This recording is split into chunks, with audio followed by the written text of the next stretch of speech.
Hello and welcome back to Dr. Freda's Power Sessions, where we stop performing growth and start living it. I'm Dr. Freda, and this is a space for real conversations about self trust, emotional intelligence, and what it actually takes to lead yourself through life and love. Here, we don't rush healing, we don't sugarcoat truth and we don't confuse awareness with transformation.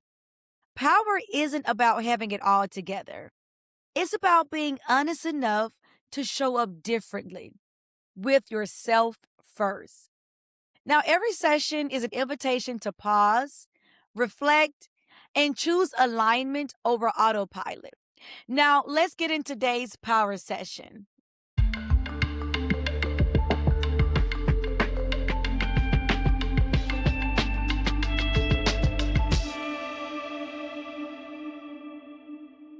Welcome back to Dr. Freda's Power Session, where we're going to master emotional intelligence. And in today's conversation, it's not soft, it's not surface level, it's that kind of truth that disrupts illusions.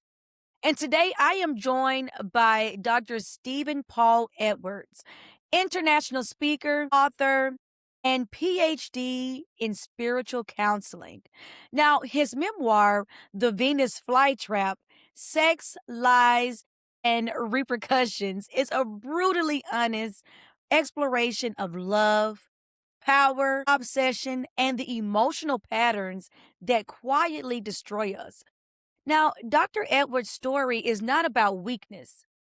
It's about what happens when unhealed wounds disguise themselves as passion. And without further ado, I would like to welcome my guest, Dr. Edwards. Dr. Edwards, welcome to the Power Session. Well, thank you so much, Dr. Freda. As I'm listening to all that, I'm going, wow, I want to meet that guy. So thank you for such a very nice, flattering introduction, which is kind of be good because people are going to find out very quickly I'm anything but perfect. I have a lot of unhealed wounds, and they all came out in this memoir, which it's hysterical, it's beautiful, it's traumatic, and it's been a cathartic journey to write. I was going to say to write the damn thing, but anyway, to write the book and get it out is like giving birth, right? It's like giving birth to this thing, and halfway through, you go, "Should I really do this?" Well, I'm too far gone now. I can't go back, right? So anyway, well, good to be here. Thank you for having me. Yes, thank you. It's an honor to have you on this podcast because I know with your experience or jewels that you're going to drop throughout this podcast, it's going to help so many people. So I want to just jump right into it and just ask you, like, so many people think toxic relationships only happen to people who don't know better. But your story proves intelligence doesn't keep us away from emotional dependency. So, what were you actually chasing in that relationship? Was it love? Was it validation? What were you chasing in the relationship, especially the one you was alluding to in your that you talk about in your book? You know, you brought that so beautifully. Like you smiled through the whole thing.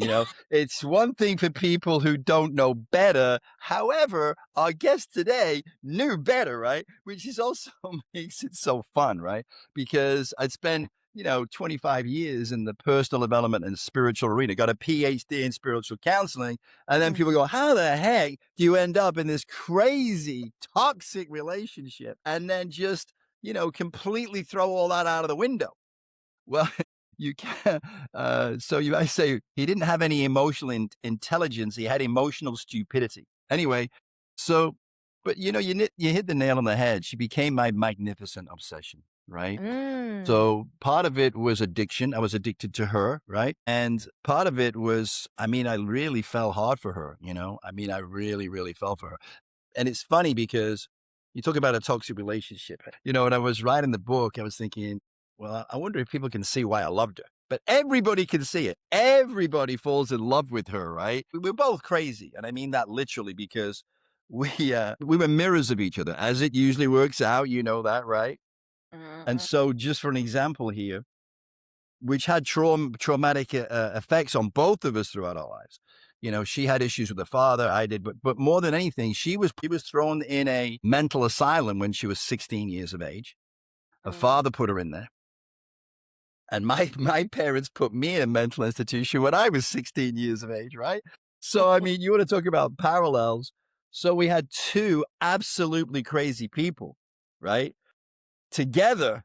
So you can imagine the chaos that came about because of this. And it was just an incredible story. Quick little story about it, because people say, well, how did you come up with the title? I say, I Mhm. didn't. She did. So what happened is we met online, right? Which is Mhm. never usually a good thing. But anyway, we met online, and she had this incredible, site or whatever, page or whatever. And she's a former international supermodel, right? She's 5'11". Her father is a Mm. billionaire, right? And so she was an heiress, but she was a brat, right? She was a brat, as you would expect, right? Mhm. She was spoiled. She got everything she wanted. She hated money because she felt her father was all about money. He was emotionally shut down, so he had no emotional intelligence. And as a young girl, of course, she didn't feel like her father loved her. Then he throws her in an asylum, so you can imagine how she felt about men, right? You know, if Mhm. your father can't love you, how is anybody else going to love you? And because she was so beautiful, she had men around her all the time. But in her mind, she made a story up that men only wanted her for sex because she didn't feel lovable, right? So anyway, I had similar experience, although I didn't want to be loved by men. But anyway, my point is, we're online and I'm trying, first of all, I'm scared to death, right? I'm like a little schoolboy about 14 that's going to ask the girl out, and he's terrified, right? I mean, how that I have no chance with this incredible creature, right? So I kept leaving her page, and I go into other pages and thinking about other women. I kept coming back to her page, right? So I thought, what have I got to lose, right? So she wore me down to just ask her for a coffee, right? This was an international website, but she happened to live 20 miles down the road. I mean, what are the chances, right? So I Mhm. tried to get her to go for coffee. She agrees to go for coffee, right? On one day. And I'm like, yes. The next day she canceled. I'm like, no. So I've got to get her back on track again. So finally, I get her to agree to go to dinner with me. That's another story. But anyway, I'm making sure she doesn't cancel on me again, right? I'm thinking, what can I do? I went to crazy extremes, Dr. Freda. And if you read the book, you're going to see, you're like, nobody's ever done that before. I mean, I was completely over the top, right? But then I said to her through text, I said, what's your favorite flower? Telling her I was going to buy her some flowers, right? Mhm. So she says, bird of paradise. So me, I like to joke around, right? So I go, nah, mine too. And then I go, but it's a bit expensive though. So what's your second favorite? My God. So, but she My came back, I kid you not, doctor, in like 3 seconds, Venus flytrap. Oh, that was the reverse. That was a red flag right there, doctor. Big red flag, right? But she was that dichotomy, right? You can't even believe some of the red flags that I just decided to overlook. But there was the dichotomy. She was this beautiful bird of paradise, but inside she was the Venus flytrap. And I had no idea about this, obviously, to begin with, right? Her MO was to find wealthy men, take them for everything, and then move on. She literally was the Venus flytrap because she wanted to punish men because of her father and because she felt men only wanted to manipulate her for sex, right? Which is kind of true in some ways. But anyway, I'm just kidding. So we had this amazing time together, but I was the fly and she was constantly trying to devour me and take me for everything, right? So it became a game, right? This amazing game. And she would get so frustrated because she couldn't catch me. I mean, she did so many amazing things to do that. And half the time, I don't even know how I got away. At one point, this is when we're into the relationship, maybe 2 weeks. I find out she's an alcoholic. I find a bottle of Captain Morgan's rum, Mm. half drunk, in the guest bathroom, in the sink, underneath the sink in the cabinet. Just found it by chance. So, and I'd been married, you know this or not, I'd been married 4 times, right? So Prior to this relationship. prior to this relationship, yeah. Okay. You could have called me the Marion man, right? So You so love love, so there's nothing wrong with there that. you go. I'm a Love. lover. I'm a Yeah. lover, not a, what do you call it? A lover, not a fighter. Not a Yeah, fighter. Yep. there you go. So yeah, I am, right? So anyway, So after I find this Captain Morgan's rum, I call my friend Jerry, who's hysterical, and he's in this whole thing with me all the time, right? Trying to save my ass, right? Which he did, right? So anyway, I said, listen, man, you got to come over. Why? Never mind why. Just get your ass over here. So he comes over, and so she's in bed, right? And so this house is two-story house overlooking a lake. It's beautiful, right? So we go upstairs, and I take him outside on the balcony. So there's no way she can hear, right? These doors are like 100 pounds, she can't hear us, right? And I said, listen, this is what's going on. I said, what do you think I should do? I said, it's simple, man. You have a great weekend with her, enjoy her for the weekend, take her home, and then you're done, which is good advice. But that's not what I wanted to hear, right? What I wanted to hear is, how do we fix this, right? How do we fix this, right? So we go downstairs, and by now she's in the kitchen, right? Mm-hmm. And so I try and bring it up nonchalantly, right? I said, hey, babe, there's a bottle of Captain Morgan's rum in the bathroom. Do you know anything about it? No. Obviously, right? She goes, no. Why are you asking me? You know what I mean? And I go, so I'm Who like, else is living in the house? now I'm flailing already, right? So I go, well, I know I didn't put it there. So she goes, are you accusing me? Just like, this is going on, right? Until eventually she picks up the phone and calls her mother, or I think it was her mother. I don't know if there's anybody at the end of the phone, but she's going ballistic, right? And she's saying to her mother, he thinks I'm an alcoholic. Well, you and I both know that isn't true, right? And then, so then she's pretending the mother's saying something. I don't know why he won't let me have a drink of his rum, mother. He's being very controlling, right? All this is going on, acting out in front of me and Jerry, right? So she's getting madder and madder because I said to Jerry, whatever you do, don't engage her, right? Because she's going to want to bait us into an argument, and who knows where it's going to go from there, right? Mm-hmm. But he keeps getting baited in, right? So finally, I make some breakfast. It's an English breakfast that nobody would think of here in America. It's baked beans on toast with scrambled eggs on toast, right? It's fantastic. Yes. If ever you get a chance, you should try it. You will. Yeah. Oh, you have? I've been to English pubs before. And then I've been to London, so yeah. Yeah. You know, right? So I'm like trying to keep myself occupied and calm her down. And I'm making this baked beans and scrambled eggs in the kitchen.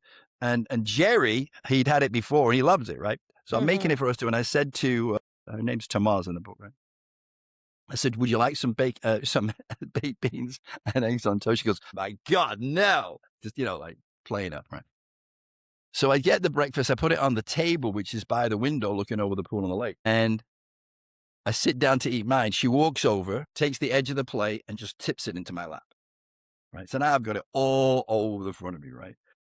So now she knows I got to go get changed. So now she's got Jerry on his own. She's going to try and get him out of the house, right? So she can get me on her own. Anyway, long story longer. I said to Jerry in the end, we got to get out of here, man, because she's just getting worse and worse, right? So let's go, work out, come back. And by that time, hopefully she will have calmed down, right? Mm-hmm. Well, we come back to the house. It's now dark and she's nowhere to be found. We can't find her anywhere, right? But I know she's there somewhere, right? And so I didn't know what to do. So she'd given me her father's phone number. Now, her father's a billionaire. He's never met me. But I'm thinking, I need help. I need some support here, right? So I call her father thinking he's probably not going to answer because you won't know my number, right? But he answered the phone. It's the first time I called a billionaire, right? Anyway, so he's on the phone. And I said, Mr. Kingston, you don't know me, but I'm dating your daughter. And he's like, silence, big deal. So what, right? So I said, I don't know whether you know or not, but I think she's an alcoholic, right? Mm-hmm. It's pretty ballsy to say that to him, right? And then he said to me, I know, right? I'm thinking, well, why aren't you doing anything about it? And then he goes, I've had her in and out of rehab so many times I can't even count. The last rehab I put her in was $100,000. My gosh. She checked in and she checked out 3 days later. And then he said, let me ask you a question. Is she in your house? I said, yeah. I wasn't going to say, well, I don't know where, right? But I said, yeah, and he goes, well, get her out and don't ever let her back in again. If you do, you're a fool. Her own daddy said that about her. Her own daddy said it. He said, I can't even have her in my own. I can't have her in my house anymore. When she arrives, she's an angel, and 3 days later, she turns into a monster. This is how crazy it is, though, right? So finally I put the phone down on him, and I called her. I didn't know where she was, but I knew she'd have a phone with her, right? So I called her, right? And I said, listen, Tomas, like the game's up, right? So I go, listen, I just spoke to your father. She went ballistic. what the F gives you the fucking right to think you can call my father? And she went up the deep end, right? Yeah. So finally, she slammed the phone down. She'd call me back, slammed the phone down, call me back. So finally, I figured I got to do something here because I don't know what's going to happen. So I called the police. I called the sheriff's department, right? You know what they said? What? Yeah, they're on their way. She'd already called them.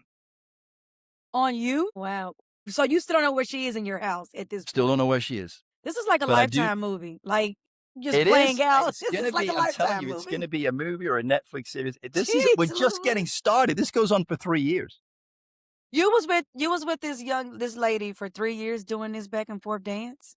Absolutely. Okay, Yeah. she's not the crazy one. I think it's you, I Dr. know she's Edwards, not. I'm okay? telling you, I It's told you we're both it's crazy. I'm not her, owning my it's shit. you. I'm owning my stuff totally, 100%. It was my fault because, I mean, no one was forcing me to stay there. It was a game. We were enjoying it as much as we hated it, and it ended up in so many unbelievable situations. Let me just tell you what happened this night. This is 2 weeks into the relationship. So the police come by. When they arrive, she runs out immediately. She was in the garage in the back of one of my cars, right? So she ran out. She goes to the police and tells them she wanted to control the narrative, right? Not stupid. By the way, her father is a genius, and she got a lot of his genius. She incredibly intelligent, super smart woman. So she had a lot going for her, right? but she used it all in a negative way. Anyway, so the police are outside with her for like 25 minutes, right? And Jerry and I are sitting in the house just waiting. We know they're going to call at some point, right? So they come in, they knock on the door, we let them in. They ring the bell, they knock on the door, they let them in the house. And they're saying, so what's going on? So, Jerry's saying, she's freaking crazy, man. And they're like, how many times have they heard that, right? So they go, Yeah. well, she says, now I didn't tell you this. So this is where I'm living at the time. I'm living in a mansion Mhm. with a huge sex room in this mansion, right? All the accoutrements, right? So the sheriff said, well, she just said you tried to rape her in the sex room. Wait, Jerry tried to rape her or you tried No, to? both of us. Oh my God. She had to rope Jerry in as well because she has to take his credibility away from him, right? See what I mean? How smart. And she used a piece of the truth because there was a sex room in the house, right? Yeah. To give more credibility to the lies, right? Wow. So they're ready to take me to jail, right? And we're telling them what really happened. But I mean, they got no proof except this girl's outside saying this. And they tend, not always, but they tend to believe the woman. And they want Yeah. to take someone away to bring the thing down, right? So they go, yeah, she said you tried to rape him and that you two are gay. And I said, hold on a second. Wait a second. I said, that doesn't seem to add up. That don't make Why would two gay guys try to be rape this woman, right? And one of the other sheriffs goes, yeah, I thought about that too. I'm like, you guys are out of a freaking comedy scene, right? This is a comedy set, right? Oh my God. So finally, this whole thing went on for 10 hours. 10 hours, right? So Jerry said, in the end, listen, this is getting really serious and there's a lot on the line here. He said, I have a recording of her. Can I play the recording? And I'm like, I didn't even know he took a freaking recording of her, right? I'm like, unbeknownst to me. Yeah. So the sheriff said, well, did you ask her if you could record her? He said, no. They said, well, in that case, it's inadmissible. So Jerry said, well, I don't want to admit it into the court right now. I just want you two to listen to it so you can really see what went on, right? So the other one said, okay, play it. We played it and they just went, okay, we got it. They knew from the recording that she was going off on what she was trying to do. So, and there was a lot more that went on, but eventually they said, okay, well, we're going to go and get it. So they said to me, where did you meet her? Right? They go, online. Oh my, they rolled their eyes like that, right? And so they said to me, don't ever let her back in your house again. Right? I mean, how many red flags do you need? Right? I mean, warning come before destruction at this point. Like, this is 2 weeks into the relationship, Dr. Edwards. 2 weeks. Don't call me doctor. It's embarrassing now. Now, after all that, you can't call me doctor anymore. So, but here's the kicker at the end, Dr. Freda, right? The police told me, listen, if we'd have taken you to jail, she could have got a restraining order against you and you wouldn't have been able to come back to this house. She's a guest in your house. You couldn't tell her to leave. You would have had to have her evicted and that could have taken you 6 months. And she'd done that many times. And I didn't know that. So anyway, you would think by this time, I'd be like, oh, Never going to let her back in here again, right? But listen, the Venus flytrap has nectar, right? It's like the fly gets disorientated. So the next morning, I go to have breakfast at an English pub, and I saw that she'd been calling me, right? And I'm thinking, so when I come out of the pub, I see she's left me a voicemail message. Let's just see how mad she is and how, what. Anyway, she's really sweet. Listen, I'm so sorry about what happened last night. Would you please call me so I can explain? So I called her up, and she's just so syrupy, right? She said, well, Stephen, I got to tell you something. I'm so sorry about what happened, blah, blah, blah. She said, but within this would happen all the time in this relationship. But within 2 minutes, Dr. Freda, it would have all been my fault every time. So in this case, but you just got to realize that you can't call my father my fault. Okay. I'm just curious, where were you on your journey, like within yourself, before attracting this mirror relationship for yourself? Because every Because you're thinking, I know what you're thinking. I know what you're thinking. You're thinking, listen, man, how could you obviously you hadn't started doing any work on yourself at this point, had you? But I'd done so much work, Dr. Freda. Unbelievable. Everything. That's the perfect thing, because the universe is going to always send you testers to see how much you've grown, how much you've learned. And you took you 3 years to pass this test, that test, right? I'm not sure I passed the test. But anyway, when you read everything, the more we talk about it, you're going, yeah, I'm not sure you passed the test either. But anyway, we go through unbelievable experiences. We went on a cruise ship, penthouse cruise ship. We almost got thrown off a cruise ship. We ended up having sex on a glass table on the deck. We didn't realize that you could see what was going on from the deck above. So we had a crowd watching us have sex, right? We became the talk of the ship. This is wild. So we had an incredibly fiery relationship. The passion was intense. You can imagine the fights were out of control, right? Yeah. So we almost got thrown off. We had a butler, and the butler said, listen, you're disturbing everybody on the ship. You've got to stop, or we're going to have you thrown off the ship. Anyway, Oh my God. this is the crazy stuff that happens, right? So we went to, and I did so many stupid things, man. I mean, stupid things, right? So that cruise I'd purchased a year before with my previous wife. And so I took her on that cruise, and then she found out that I booked it with my previous. You can imagine how that went down. Gosh. So then I was always trying to find a way to get some normality. I didn't know at the time why her father put her in an asylum. Mm-hmm. I didn't, right? I didn't know. But we're going to find out, right? And when we do, it's like, oh my God, it's a shocker, right? So at one point, so the whole thing was up, super high, super lows. Incredibly romantic, beautiful. We traveled all over the world. We stayed in beautiful hotels. We went to resorts. We had an amazing time together. And then she would do something crazy. She had a terrible fear of being left alone.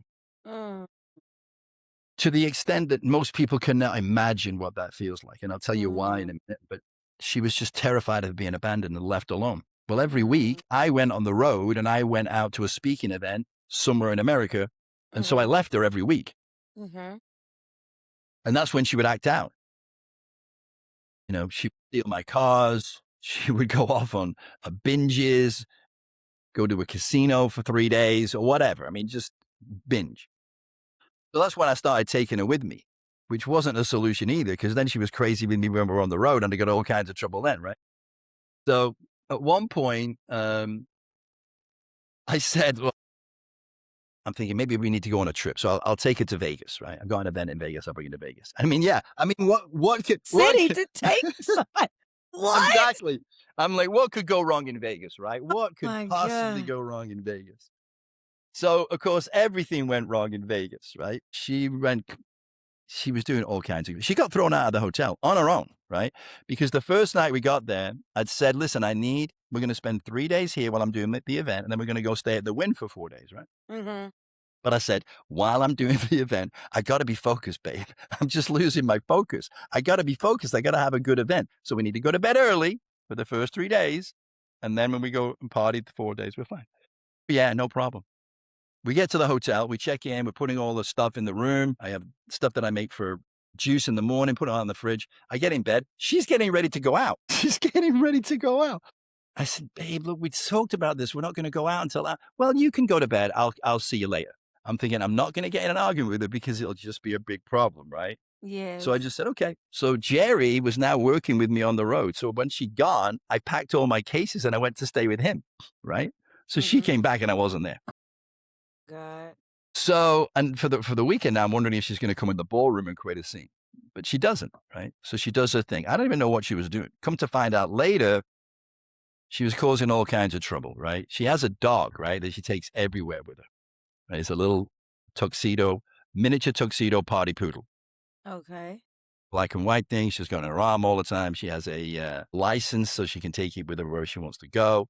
Mhm. She's a drama queen, right? So anyway, she's with the dog, and I didn't know this until after the weekend. She's with the dog in the area where, you get for cocktails in the early evening. And she's Mhm. got the dog, which by the way is called Disco. I mean, what else would it be called? Disco, right? She's got him standing on a table. And you know how that can just really annoy people, right? So this guy comes over and tells her, take that dog off that table. Well, nobody tells her to do anything, right? I don't tell her to do anything. That's just not going to go well, right? So they end up in a squabble.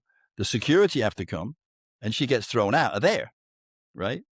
So the next thing, they throw her out of the hotel, but she won't leave. I didn't know any of this was going on. And then so after the weekend, I'm like, I'm not taking her to the win. In fact, I'm just going to leave her here, and she can figure it out herself because she doesn't deserve to go home. Right? Which Mhm. is a little bold, right? A little bold. I Yeah. understand. Yeah, most women are going, you shouldn't have done that. I know, but I did. So anyway, I Mhm. went back to Sarasota, right? And I left it. So she's calling me up like, she didn't know where I was at first. She thought I was just going to come up and buy a breakfast and all this stuff. So anyway, that didn't work out. So she's left in Vegas on her own with the dog, no money. Now her mom, this is crazy. So she found her father when she was a young girl with his gay lover. Father, Wait, your ex-girlfriend's father was gay? Or her yes. grand Oh, okay. No, her father, right? The billionaire, Okay. Okay. gay.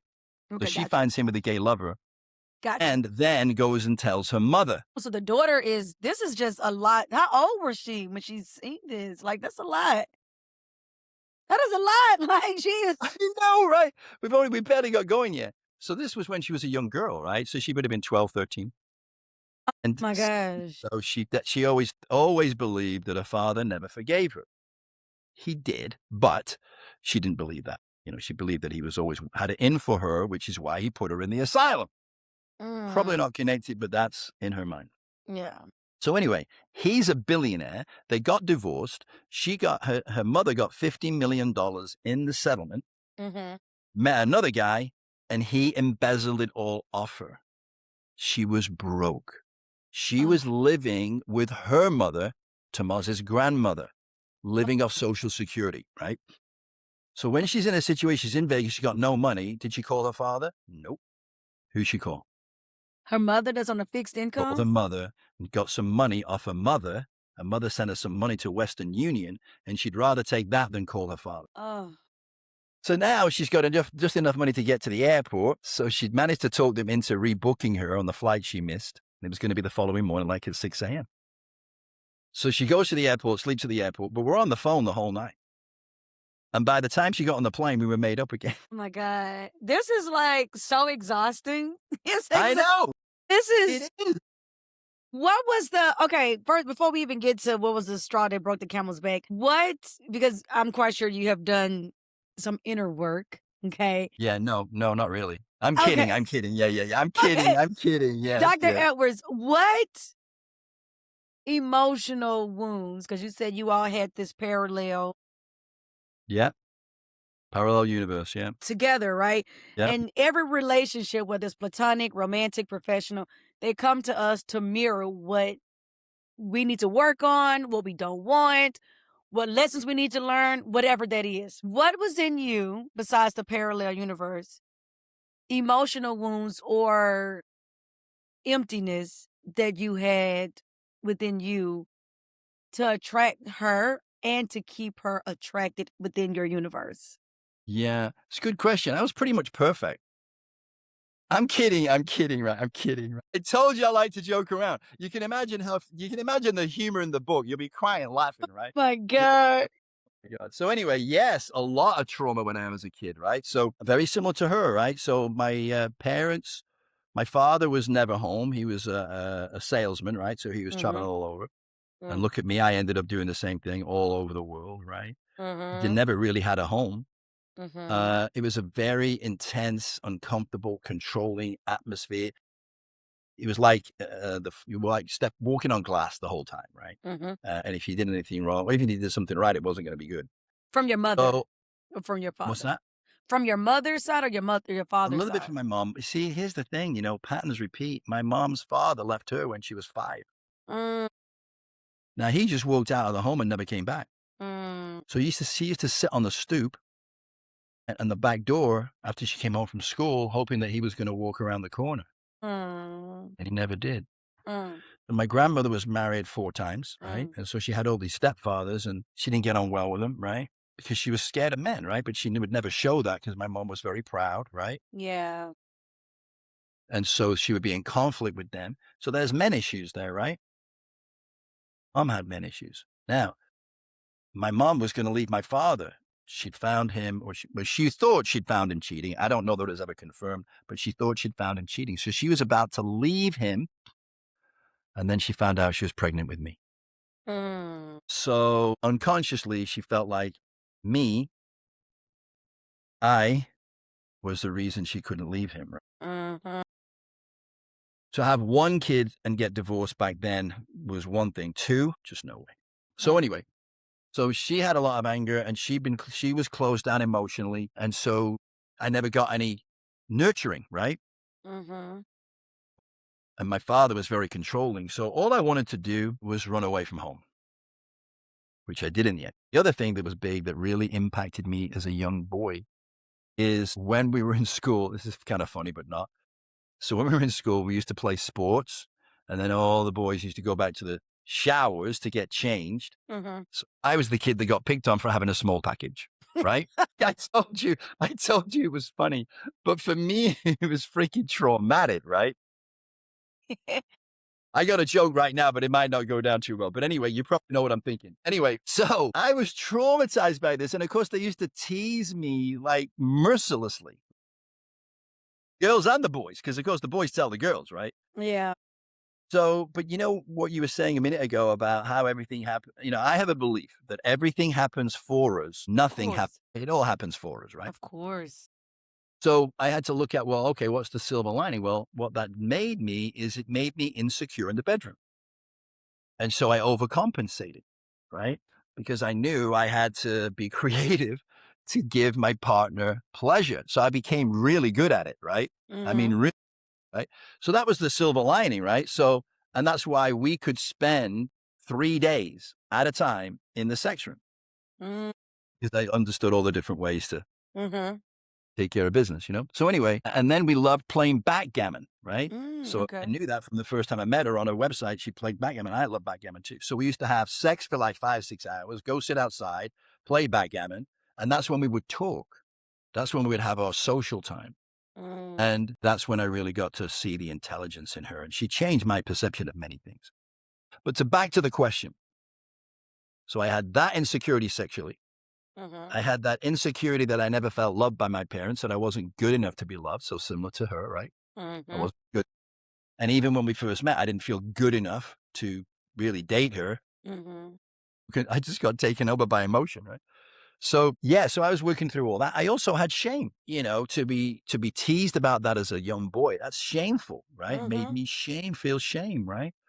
So I had just about everything you could think of as a as an issue. I had them all in a big box, right? So mhm. fear, insecurity, uh, Rejection. rejection, shame, guilt. I had all that in there. So what I've been able to do throughout my life, I was running away, but what I realized is, say I was running away from my home, but I'm my home. Mhm, I was running away from me, which you already knew. mhm. And so, and it took me a long, long time to stop running. Dr. Freda, I used to write journals. I had stacks of journals, but you know what I never did with them? Reread them. I never read them. I never read them, right? Oh, because I couldn't look back, right? I Mm, was afraid to look back. So what happened in the end, and we can get into the details of how we broke up and what caused the breakup. But what happened in the end after we'd broken up. I knew I wanted to write this book. I mean, it's just an incredible story. The problem I had then, though, is right now I'm in another relationship. And how do you write a book about sex, lies, and repercussions and this gorgeous international supermodel while you're with somebody? Because that's not going to go well, is it? And then you start going out and promoting a book, and she's standing there like everyone was looking at her, right? So I had to wait until the right time. So what I did in the end, I decided that I needed to take some time. Mm, And so I actually stopped dating, and I've not been dating for 3 mm, years. great. That's how you are. You're so hopeful. Please make a happy ending to this story because right now I'm worried for this guy. I might send someone over to his house in case he decides to go out because he might not get back home. He is not really, he's not safe. He is not safe to let out, not only for himself, but God help those other women that are out there. They're in danger too, right? This guy's a maniac. No, I know that you have so much to give. It's just you have to give to self first before you can give to others. And I'm so 100%, glad. right? I'm I had glad you're to put my dating own self. I had to put my own oxygen mask on, didn't I? Yes, yes. Well, I started till 3 years ago is when I started writing. I'm gonna be honest with you, I thought I'd get all this in one book. It's 3 books. It's 3 books. That's Yeah, a how book many for books. each year. Of foolishness y'all had, Pretty okay? much. Pretty much, yeah, that's right. Jeez. Oh my You god, need to yeah, pitch so this because this is like a great movie at this yeah, point. everybody who listens to this says, "Oh, you gotta get," and I'd already decided that when I'm writing the book and going, I mean, here's the thing, I'm thinking I'm just all I gotta do is tell the story. How hard can that be, right? Just simple, right? And to some extent it was, because it is an amazing story. Mm-hmm. But writing a book isn't that easy, right? It's just there's so many things that go along with it you don't think about. But also, I hadn't really laid it out in my head.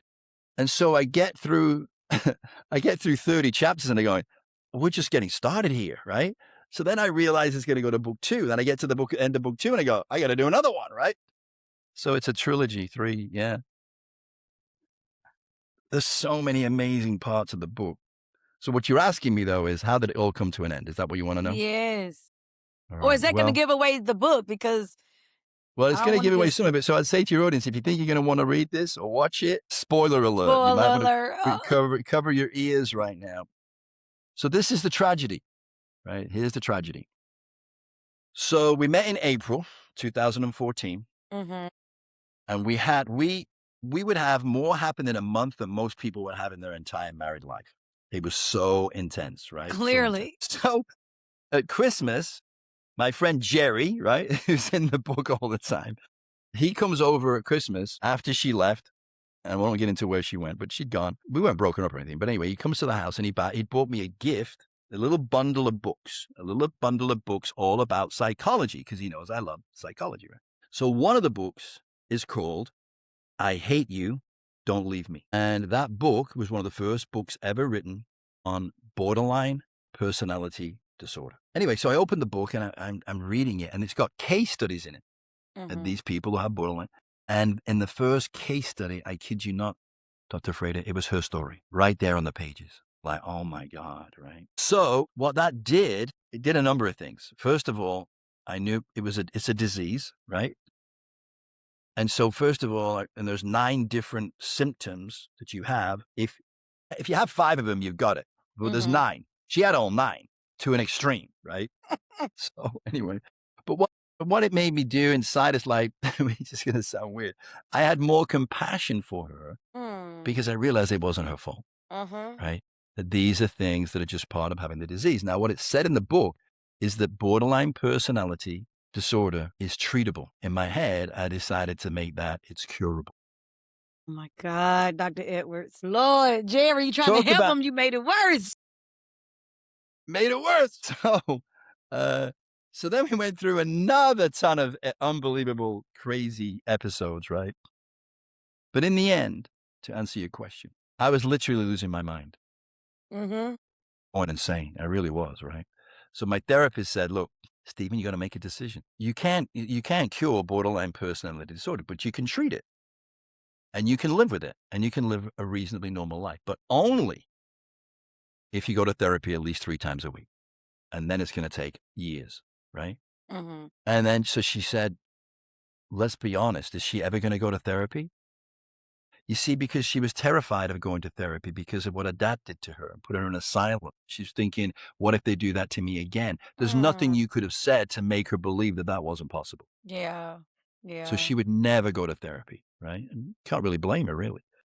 And she would never, it terrified her to think of not being able to drink, do drugs, or have Mhm. sex. She was addicted to all three because those things were her way to escape the world, Yeah, to I escape. feel that emptiness that she has or had. Yeah. I don't know if she still has it, but are you still in Yeah. touch with her? Does she know you wrote this book about her? Like, what is All right, let me get to the end of this situation okay, first, because and then I I'll need to get to know the those tea. two. What is happening? I'm gonna spill the tea for you, right? I'm gonna spill the tea for you. Good English tea too. Good Yeah. English tea. So then, so the therapist said, "Look, Stephen, you got to ask yourself a question. Is this what you want for the rest of your life?" Mhm. She said, "You're losing your business. You're losing everything, and more importantly than anything else, you're losing yourself. Mm. You stopped a long time ago doing the things who make you who you are, and you started doing all the things that she does, and that's a downward spiral, right?" So I never used to drink before. I never drank. So with her, I'm drinking because I entered her world, right? I was very into health and nutrition. She wasn't.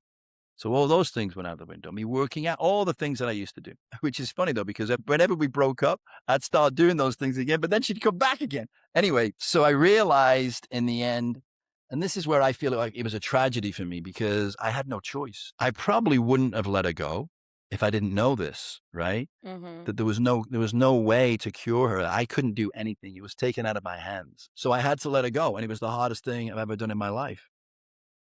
So when you say, you're still in touch, I had to cut every tie Mm. because she was my heroine, Mm. right? And just like any heroin addict, Mhm.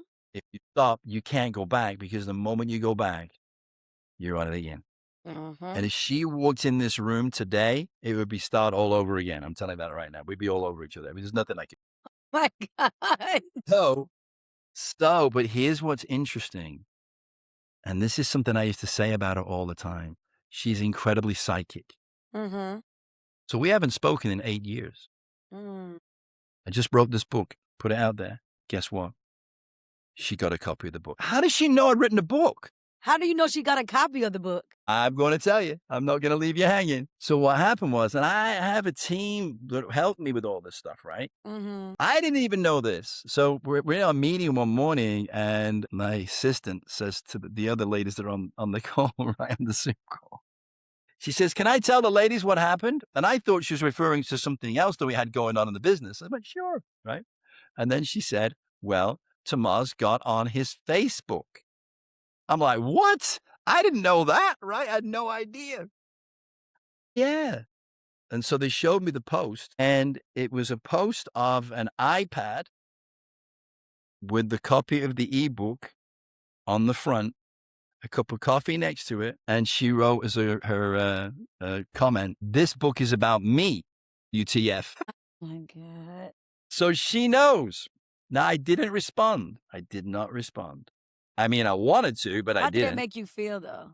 Because I'm curious. It made me feel, well, a little bit excited, Mhm. right? Because I Mhm. was still drawn, right? Still drawn. And then it also made me terrified. Mm. Terrified of how you gonna respond if she reaches out again? No, terrified to even think that if I did respond and we did meet and we did get back into that, it would be Mm. a night. Mhm. It's just, oh, so we can't do it. So in a way, I was kind of proud of myself for that. Haven't responded, and I won't. Uh, there's a people say, "Well, what, if she wants part of what you're doing?" I said, "Well, I don't know. I don't know." There's part of me that goes, "Listen, I've worked my ass off to get this freaking thing done, right? Yeah. So I'm not going to let her just ride my coattails." So at the moment, I don't make any money out of this. Well, she's welcome to put up half of what I'm putting up and then take half of the expenses. But she's not going to like that. She's not going to go for that, right? So anyway, so that's how. So then, but it was a beautiful ending. We both knew it was the last time we were going to see each other. Neither of us said it, but we both knew. And we had a beautiful night together in Miami. She was living in Miami then. She got thrown out of my community. She couldn't live there anymore. That's the whole freaking story how that happened, right? Oh my God. Yeah. Threw her out of there. So I had to put her up in different places all over the place, right? So I put her up in hotels, then I got her an apartment, and I'm paying for all this, right? So anyway, so finally we'd broken up and she was living in a condo in Miami, a beautiful condo. So you can probably imagine where she got that from, right? Mm-hmm. But we never talked about it. We never talked about it. So I went and stayed with her there. And that night, we both knew that was going to be the last time we spent a night together. So 2026 today, if say we post this a couple of weeks from now, she sees it through my platform or even yours, Yeah. and she somehow gets in touch with you, Yeah. what would your response be? Well, I mean, I wouldn't be mean or anything, you know, So I'd you be will nice. respond, basically. Well, well, here's the thing. If she just leaves a Facebook post, no, I'm not going to respond. But Okay. if she comes to my front door, right, and what am I going to do? Yeah. No, there's nobody home. Who do you think I am? I mean, I may look like him, but it's not me. I'll leave him a message. What would you like to say? Okay, so you will, but okay, so you will entertain it. So me, I literally was at church and I was with my best friend and my ex-boyfriend came to the church just to get my attention. I looked at him, put my shades on and walked clean past him. But that's me. Okay. When I'm done, I'm done. Okay. Yeah, well, I'm done, but I don't have any animosity, Yes. right? So Because for me, she was the greatest gift in my life. she Because was. had she not come into my life, she was a master teacher. You know how that works, right? Yeah. She didn't happen to me, she happened for me. Yes. And so she gave me one of the greatest gifts anybody has ever given me. Because by writing this book and having this experience and by bearing my soul, I mean, there's nothing that I held back in this book, you know, talking about having a small dick, having all this stuff that's in there, right? My trauma, being in a mental institution, it's Yeah. all in there, right? Yeah. So to put it all out there and to have nothing left to hide, Yeah. it gives you a freedom that you can't get any other way, right? Yeah. And so now I can spill the tea and I'm like, you know, people say, well, what about this? Yeah, that's true. Yeah, I did. So don't you think you were being stupid? Probably, yeah, I guess so. But I write in the book sometimes because I write it in the first person, like I'm talking to the audience, right? I'm Mm-hmm. talking to the reader, right? So I would say, you know, you're probably thinking right now, what the hell is he doing? And he should have broke up with her, right? But listen, if I did, you wouldn't be reading this and having so much fun now, would you? But you know what? You know what, Dr. Edwards? I'm asking that because do you think this point in your life, she's able to have reign in your life, meaning you all won't get back into that toxic pattern? Do you feel like you're able to, right now, today, if she comes in, Not tomorrow, but right now. right now, like, will you be able to say, we can have a conversation without any attachments? How would I ever know? They should be able to have safe passage through your thoughts, and they should be able to be filtered out through your body without any type of remnants. And that's what forgiveness is. You can forgive and you can see them and keep it moving. That because once you are a new person, you're literally a new person. That is not even a memory because it's a brand new person. You don't have any ties to that old person because you're a different person. Does that make sense? Like you don't even so and it's just like that So yeah, so person. what I will say to her, right, if I meet her, is hello, my name is Brian. No, listen, I tell you I'm a jokester, but there's an old saying, and you heard this before, you never step into the same river twice. Mm, So I am a different person. good. And I know that she's a different person, right? And I know that if we did see each other again, it would just be, hi, you know, we're friends and it would be nice, but I would not get into a relationship with her again. I don't Oh, want that anymore. Right. So good. I know that for sure. Good. Look at you, Dr. Edwards. Okay. And she was a doctorate level master teacher for your life. And that's a beautiful gift that honestly a lot of people don't empower themselves to see that in different relationships. They just be the victim and just say, they did this to me. But I empower you to see the silver lining in every situation, everything. Because people come into your lives for different things, but every relationship is a mirror, it's a reflection. And I Yes. wish that people would could see that. But as we wrap up, Dr. Edwards, what is the one thing that you would tell anyone who may be going through either a toxic relationship, a revolving door relationship, um, or just a relationship that's not servicing their higher self? What would you tell? What's one piece of advice would you tell them? Okay. That's a deep question, right? So, first of all, I would say it's okay. Don't feel guilty. Don't feel shame. Mhm, People will sometimes try to shame you and tell you mhm, you're stupid and all those things. But mhm, here's something that I came to realize as a result of this experience. Because I had people telling me, listen, Stephen, you shouldn't even be in the same state as that woman, let alone the same room, right? This is insane. So, but what I came to realize is that sometimes people are going through things like I was going through this situation, right? Some mm, people are in a toxic relationship and actually stopping them is not good for them mm, because they need to go through that experience. mhm, And you and I both know if we pull out of something too quickly, mhm. well, I would say that, right? If we come out of a relationship or something toxic too early, right? We're just destined to meet another person Repeat it.